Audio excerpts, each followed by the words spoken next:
Loh, mana ada negeri seindah negeri kita? Nggak ada. Ini negeri surga. Makanya dulu orang Yunani mencari tanah kita karena mereka punya kabar ada Atlantis yang hilang atau tanah surga. Tanah surga itu air tidak pernah berhenti mengalir, daun tidak pernah rontok, hawa tidak panas dan tidak dingin, dan matahari tidak pernah ingkar janji, pagi terbit sore terbenam. Itu tidak ada di Eropa, kehilangan matahari 4 bulan, daun rontok, palok dingin-dinginnya luar biasa. Maka Bartholomeus melakukan perjalanan mencari tanah surga. 20 tahun dia pulang menemukan kawasan namanya Argir atau Jabadiu. Itulah kawasan yang kemudian oleh orang Yunani mau dijadikan tempat pindah penduduknya. Padahal Yunani sudah negara terbaik, punya Tuhan namanya Zeus. Zeus punya istri namanya Hera. Menikahlah dua Tuhan laki-laki dan Tuhan perempuan ini, beranaklah namanya Hercules. Udah punya Plato, punya Socrates, tapi mereka nggak merasa punya surga. Tapi begitu mereka mau pindah, gagal karena konflik Kreta sama Sparta. Akhirnya yang mencari tanah surga itu siapa? Orang India, mualim kapalnya Bartholomeus, namanya Kudunga Boyong beserta seluruh keluarganya mencari tanah surga. Terdampar di daerah Maldives atau Maladewa, membuat kerajaan besar namanya Salangkanaya.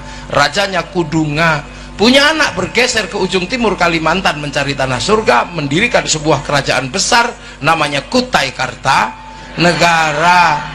Mula Warman punya anak, Dewa Warman, bergerak ke ujung kulon, bikin kerajaan besar namanya Salukonegoro. Punya anak namanya Purnawarman, pedalaman Jawa Barat, menjadikan kerajaan Tarumanegara. Punya anak Sinasanaha pindah ke Galuh, bikin kerajaan di daerah Ciamis. Punya anak Sanjaya masuk pedalaman Jawa Tengah, membuat kerajaan namanya Mataram. Dan dari situ pecah dua, separuh Wangsa Sailendra pindah Palembang menguatkan Sriwijaya, separuh Sindok bikin Wangsa Isyana pindah ke timur, bikin Kadiri sama Toho. Kemudian dilanjutkan oleh Wangsa Baru dipimpin oleh Kenarok, membangun namanya kerajaan Singasari, mampu menaklukkan 2/3 dunia. Bahkan daerah Korea Selatan ada kampung namanya Kimhae yang buka hutan namanya Surowareng. Gak mungkin Surowareng itu orang Korea Selatan, itu orang Singasari. Makanya jangan heran di tahun 1222 bangsa ini menjadi bangsa yang bangkit. Sekitar tahun 1300 mampu menaklukkan Mongolia, sebuah negara penakluk Eropa, penakluk Arab, penakluk Cina, masuk ke Nusantara, ditaklukkan oleh orang Nusantara, dipimpin oleh Arya Wiraraja, orang besar yang kemudian bertempat di Sumeneb, Madura. Anak-anak milenial nggak boleh lupa ini, bahwa kamu punya bangsa, bukan bangsa kecil. Kalian punya bangsa-bangsa besar, jadi jangan mau diolok-olok. Kita bangsa kecil, kita bangsa besar. Eropa punya bangunan-bangunan besar, Arab punya piramid, kita punya Borobudur. Orang Eropa punya kisah cinta namanya Romeo Juliet. Orang Arab punya kisah cinta Kais dan Laila. Orang Cina punya kisah cinta sampai Engtai. Kita punya kisah cinta Ande-Ande Lumut, Pandi Asmoro Bangun. Kita punya segalanya. Orang sana punya ibu tiri yang kejam namanya Cinderella. Kita punya bawang putih, bawang merah. Sana punya orang kuat namanya Samson, kita punya orang kuat namanya Bandung Bondo. Main-main. Sana silakan punya orang kuat, silakan sana punya binatang bisa ngomong namanya kura-kura ninja, kita punya kancil nyuriti. Timun sama aja, apa bedanya? Bedanya lengkap bangsa ini. Orang Arab silakan punya alat musik namanya terbang, terbuat dari kayu dan kulit. Orang Eropa silakan punya alat musik namanya gitar, terbuat dari kayu dan tali. Tapi bangsa kita punya alat musik namanya gamelan, terbuat dari logam. Hanya bangsa yang menguasai ilmu pertambangan yang maju dan penguasaan metalurgi yang mapan mampu membuat alat musik dari logam. Itu bangsamu, jangan mau dibohongi. Kita ini bangsa kecil, kita bangsa besar. Kita mampu menaklukkan Mongolia, bahkan kita mampu bersatu. Hari ini seluruh dunia sedang terkagum-kagum dengan Indonesia. Kenapa? Arab satu bangsa pecah menjadi puluhan negara, Eropa satu bangsa pecah puluhan negara, tapi kita puluhan bangsa mampu bersatu dalam satu negara, kesatuan Republik Indonesia. Terus sekarang kita diceritakan bangsa jelek, bangsa tempe. Kamu jangan percaya itu. Mereka-mereka ini sedang melemahkan mental kita. Agar apa? Kita benci dengan bangsa kita sendiri. Kalau sudah benci dengan bangsa kita sendiri, kalau bangsa sakit cari obatnya dari luar. Kita sedang meriang, cuman meriang gitu aja. Kita tidak sedang stroke, jadi tidak perlu ganti kekuasaan, nggak perlu mengambil Hizbut Tahrir dari Filistin, nggak perlu. Hizbut Tahrir itu didirikan oleh Taqiyuddin An-Nabhani untuk menjadi problem solving, menjadi jalan keluar buntunya Palestina agar merdeka di tanah Palestina. Tapi itu pun gagal. Jadi Hizbut Tahrir itu produk gagal di Timur Tengah. Masa kamu kesini mau dipakai untuk menyelesaikan Indonesia? Lucu aja kalian. Hei anak-anak muda, jangan bodoh kamu. Ikhwanul Muslimin itu adalah cara orang Mesir mau keluar bagaimana menjadi bangsa yang mandiri. Ikhwanul Muslimin didirikan oleh Hasan al-Banna untuk menjawab problem Mesir, dan itu gagal. Kenapa kamu bawa ke sini untuk menyelesaikan problem bangsamu? Jangan bodoh nak ya. Kita ini punya, dan gak usah emosi. Makanya orang-orang ini suka emosi karena dagangannya nggak laku. Oh, iya, daging nggak laku. Baru teriak bendera inilah yang benar, bendera tauhid. Ini bendera Rasul, la ilaha illallah. Terserah kamu katakan itu. Saya tidak mengenal itu sebagai bendera tauhid. Saya mengenal itu benderanya Hizbut Tahrir. Itu bukan bendera tauhid. Kalau itu bendera tauhid, Kiai Hasyim Asy'ari pasti mengajarkan itu bendera tauhid. Kiai Hasyim nggak pernah mengajarkan itu. Kiai Dahlan tidak pernah mengajarkan itu. Ki Bagus Hadikusumo tidak pernah mengajarkan itu. Hanya kamu yang kemarin sore mengajarkan itu. Kamu nggak usah emosi kalau kami nggak mau nerima benderamu. Kamu kalau anti bendera tauhid, kamu anti la ilaha illallah. Enggak, kami setiap hari tahlilan pakai la ilaha illallah.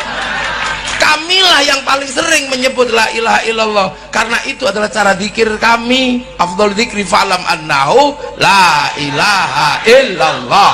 Sudah kita lakukan setiap hari.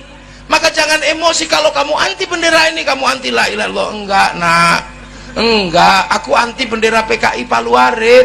Aku enggak suka, tapi kalau kami ke sawah tetap pakai arit, pergi nukang tetap pakai palu. Kenapa kamu ribut? Nah ini kita menjadi bangsa besar, makanya bangsa ini semuanya ada. Gak usah ribut. Kita dari segala sisi maju. Dari kalimat-kalimat yang kita punya, ini maju. Ya, di Arab sana orang tidur disebut naum, di Inggris disebut sleep. Di sini Bondowoso ada yang disebut sare, ada yang disebut tilem, ada yang disebut bobok. Ketedung, oh, ada tedung, ada yang namanya tedung. Nah, di bawahnya itu udah macem-macem pangkatnya, ada micek, ada batang. Lengkap, kita punya segalanya. Makanya, dan kemudian bangsa ini menyelesaikan problem terbesarnya adalah problem pertemuan antar Tuhan waktu itu. Jadi konflik antar Tuhan terbesar itu ada di Nusantara tahun 820 antara Wangsa Sailendra yang beragama Buddha dan Wangsa Sanjaya yang beragama Hindu. Perang besar di Jawa Tengah sana, sampai akhirnya raja Hindu yang namanya Panuko nggak mau jadi raja, takut perang sama raja Buddha namanya Garung. Tapi raja Buddha kerasnya luar biasa, setiap ketemu orang Hindu dibunuh. Akhirnya kemudian Garung berkuasa penuh dan kerajaan Sanjaya pelan-pelan meninggalkan rajanya hilang. Sampai satu ketika orang-orang Buddha yang kuat dipimpin Semaratungga mau bikin candi, nggak bisa. Akhirnya carilah orang Hindu, dapat arsitek namanya Panuko tadi itu, yang gelarnya Resi Guna Dharma. Maka dibangunlah candi Buddha, tapi nuansanya Hindu karena arsiteknya Hindu. Berdirilah Sambara Budura yang kita kenal dengan nama Borobudur. Jadi itu arsiteknya namanya Panukuh. Maka jangan ngarang, itu bukan bikinan Nabi Sulaiman, hanya orang iseng aja menceritakan Nabi Sulaiman dari Sleman bangun Borobudur. Bukan, Nabi Sulaiman itu bertempat di tempat yang namanya Ardul Muqaddasah. Ardul Muqaddasah itu bukan Sleman, itu tempat saya. Ini dan ini bukan turunannya. Nah kan, Ratu Sabah bukan dari Wonosobo, bukan, itu buatan. Lah akhirnya berdiri Candi Buddha, nuansanya Hindu. Tiba-tiba anak Raja Buddha namanya Pramodawardhani jatuh cinta sama orang Hindu, si Panukuh itu. Terpaksalah dinikahkan antara anak Buddha sama anak Hindu. Maka kemudian kerajaan Buddha dikuasai oleh orang Hindu namanya Panukuh, bergelar Rakai Pikatan. Akhirnya rukun Hindu Buddha. Makanya kalian yang kemarin ribut 01, 02 jangan diteruskan. Jangan-jangan anakmu saling jatuh cinta, pusing kamu nanti. Udahlah, akhirnya rukun yang Hindu buatkan candi namanya Prambanan. Semenjak itu rukun bangsa ini. Balaputra Dewa pulang ke Palembang, bangun Sriwijaya, nggak ribut agama, Sriwijaya jadi besar. Sindok ke timur nggak ribut agama, Sindok membangun Wangsa, Sindok jadi besar. Singasari jadi besar. Majapahit menguatkan kerukunan itu, saling jaga, namanya Bhinneka Tunggal Ika, Bhinneka Tunggal Ika. Itu slogan besar agar apa? Tetap rukun. Semenjak itu saling jaga, yang Hindu jaga Buddha, yang Buddha jaga Hindu. Jadi kalau hari ini ada banser jaga gereja, jangan salah paham, itulah warisan asli bangsa Indonesia.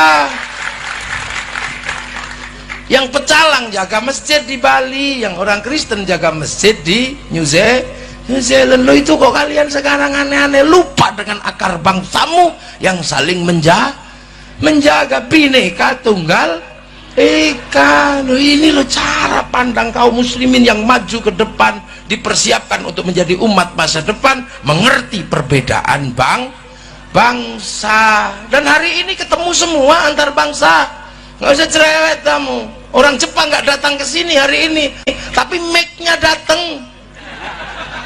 Orang Korea nggak datang, tapi Samsung-nya datang. Kaum muslimin kalau mau pergi haji pasti cari orang Yahudi. Untuk urusan apa? Naik pesawat. Karena yang bisa bikin pesawat orang Yahudi. Pak Habibie suruh bikin pesawat gak jadi-jadi. Wong namanya tetuko, sing teko ra tuku-tuku, sing tuku ra teko loh. Ibu-ibu kalau mau cantik sekarang cari bedak kemana? Ke Perancis. Parfum dan bedaknya bagus. Kalau bendak Bondowoso nggak mau make karena beras ditumbuk pelonteng semua. Iya, kita setiap hari beli sesuatu butuh bank. Kenapa? Bank mengeluarkan uang. Bank bukan produksi KUD. Uang itu produksi bank. Bank itu puncaknya ada di Bank Devisa New York yang bertempat di Wall Street Amerika, punyanya Rothschild Rockefeller Yahudi, yang dipakai untuk membangun bangsa Amerika, mengontrol dunia. Lu sekarang apa? Ayo, ini pengajian, mau bikin pengajian ini menjadi bagus, foto saya di print di belakang sama Pak Bupati. Printer memang buatan Bondowoso, printer buatan Jepang dan buatan Eropa. Hari ini ketemu semua antar bangsa, maka dibekali. Dari awal kita dibekali bahwa manusia ini berbeda bangsa. Laqad khalaqnal insana fi ahsani taqwim. Kita ini ahsani taqwim Indonesia, bangsa Indonesia. Nggak usah kaget ketemu yang lain. Nah, ketemu semua. 20 tahun yang lalu saya mau lihat Afrika, itu saja mesti nunggu flora dan fauna. Kalau nggak ada flora dan fauna, kita nggak lihat Afrika. Seharian kita nunggu TVRI, nanti malam flora dan fauna. Mau lihat Afrika, baru lihat gajah Afrika. Sekarang orang nggak perlu nunggu, yang penting punya handphone. Ini aja nyawamu sekarang. Ini dengan sambil tidur kita bisa pergi ke Afrika, tinggal ngetik kucing Afrika keluar. Kalau mau iseng bokong India keluar di sini. Ini duniamu nak, dunia milenial, dunia yang terlihat tidak butuh siapapun. Maka saya harus mengingatkan kamu bahwa ada masa lalu yang harus kamu ingat, biar kamu tidak menjadi bangsa yang terpisah, jadi manusia yang terpisah dari masa lalu. Makanya anak-anak milenial ini harus dibikinkan jalan menuju ke titik paling awal, dan Islam mengajarkan itu agar kamu tidak lupa bahwa dulu kalian adalah satu, dan jangan sampai kaget melihat bangsa berbeda. Kita disuruh tengok Jabal Rahmah. Itulah prinsip dasar santri punya sistem ukhuwah basyariyah, persaudaraan sesama manusia.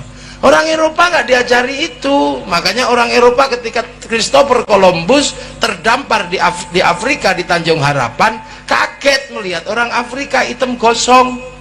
Karena mereka taunya manusia itu ras Arya yang putih. Begitu lihat orang hitam, neraka ini.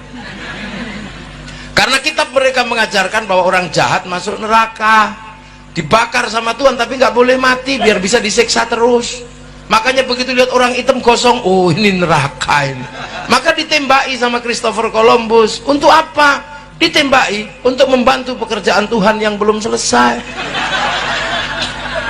Maka akhirnya seluruh sistem perbudakan itu dari Afrika, diperbudak semua orang Afrika.